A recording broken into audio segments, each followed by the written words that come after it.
कतिचोटि तपाईँ र मैले गरेको सेवकाई, कतिचोटि तपाईँले मैले गरेको गुप्तको कार्यहरू प्रभुको राज्यको लागि मान्छेले नदेख्ला, मण्डली मान्छेले अप्रिसिएट नगर्ला।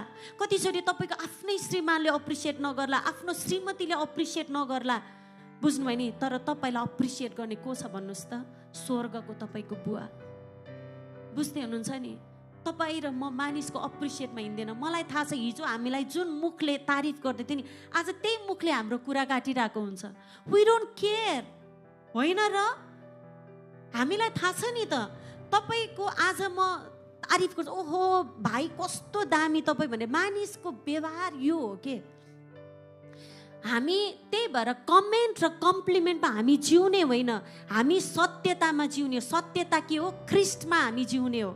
हामी नहेर्ने कसले मलाई के भन्दैछ, कसले मलाई के गर्दैछ होइन, तर हामी के गर्ने? हामी जज नगरिकन हामी लभ गरेर हिँड्ने हो। तिमी मलाई जेसुकै भन, बट आई लभ यु भन्ने मान्छे हुनुपर्छ। आमेन।